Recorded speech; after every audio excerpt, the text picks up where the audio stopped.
Assalamualaikum warahmatullahi wabarakatuh. Alhamdulillah, wassalatu wassalamu ala rasulillah wa ala alihi wa ashabihi wa man wala ma ba'du. Kaum muslimin dan muslimah dimanapun Anda berada, Saudara Abu Tanaya dari DKI Jakarta, tepatnya di kota Jakarta Timur bertanya, apakah halal menikmati uang manfaat dari hasil jam sostek selain dari setoran wajib berupa tunjangan pensiun dan beasiswa anak, karena manfaat pensiun dan beasiswa didapat juga selain uang setoran wajib. Dalam kasus anak manfaat tersebut didapat karena istri anak sebagai nasabah jam sostek meninggal. Apakah anak-anak mendapat manfaat tunjangan beasiswa sekolah? Syukran. Barakallahu fiik wa athabakumullah kepada Saudara Abu Tanaya. Semoga Allah SWT menampakkan taufik kepada Anda, keluarga dan juga seluruh pemirsa dimanapun Anda berada.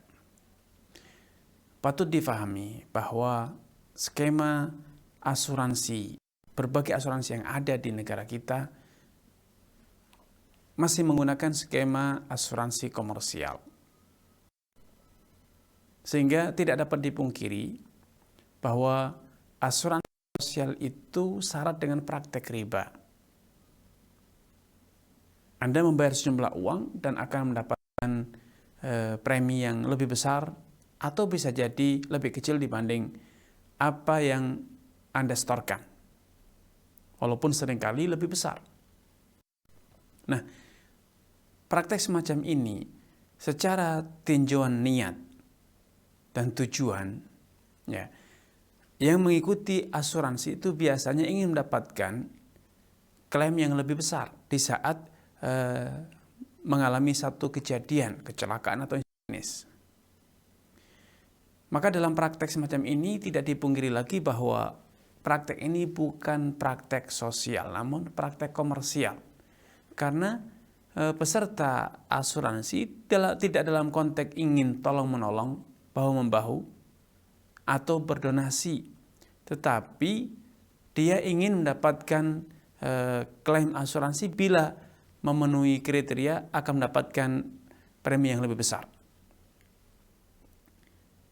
Karena tujuan dan maksudnya adalah komersial. Sebagaimana perusahaan penyelenggara asuransi juga tujuannya adalah profit oriented. Mencari keuntungan yang akan dibagikan kepada komisarisnya. Maka fakta ini menjadi bukti bahwa asuransi-asuransi yang ada itu asuransi yang bersifat komersial. Dan pada asuransi ini objeknya tentu hanya sebatas uang dan uang. Anda setor uang dan akan mendapatkan jaminan berupa layanan yang bernilai uang senilai sekian rupiah, ataupun Anda akan mendapatkan uang tunai sekian rupiah sesuai dengan kriteria yang telah mereka tetapkan. Maka praktek semacam ini secara prinsip adalah riba.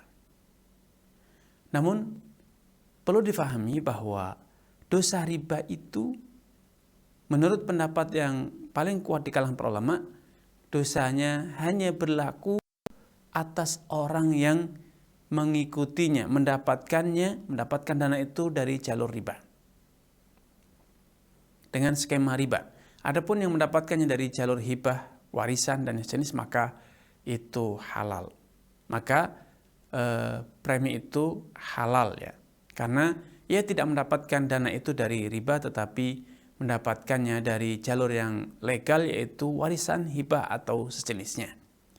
Dalam kaidah ilmu fikih dinyatakan bahwa taghayyur atau tabaddulu asbabil milk yunazzal manzilata tabaddulil ayan.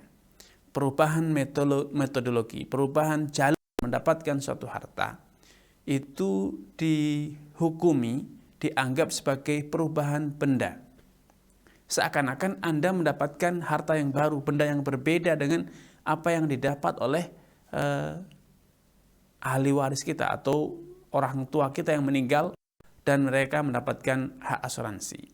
Ya, maka secara prinsip bagi anak keturunan Anda halal untuk dinikmati, walaupun sejatinya kalau bisa dihindari, asuransi itu sebisa mungkin dihindari. Namun ketika tidak bisa dihindari, tidak bisa tinggalkan karena itu merupakan kebijakan dari perusahaan dan itu betul-betul pemberian ya aturan yang berlaku di instansi, Maka kalau itu yang terjadi, berarti itu adalah hibah. Pemberian itu adalah fasilitas yang diberikan oleh perusahaan atau instansi kepada karyawannya. Maka halal untuk Anda dan juga anak keturunan Anda. Halal bagi istri Anda, juga halal bagi anak keturunan Anda, karena itu adalah fasilitas. Tetapi asuransi yang mandiri itu yang tadi saya maksudkan di awal pembicaraan, akadnya itu mengandung riba. Sedangkan yang kedua, maka itu adalah fasilitas yang diberikan kepada karyawan. Walau demikian, tidak berarti akadnya bebas dari riba, karena dosa riba itu dalam kondisi kedua itu dipikul oleh perusahaan atau instansi yang bekerja sama dengan asuransi tersebut. Karena memang sekali lagi konsep akadnya tetap mengandung praktek-praktek riba. Asuransi komersial, ya, asuransi komersial. Namun karena sebagai karyawan Anda mendapat fasilitas, maka Anda boleh ya menggunakan dana tersebut seutuhnya, karena itu adalah fasilitas dan hak karyawan atas perusahaan. Wallahu taala a'lam.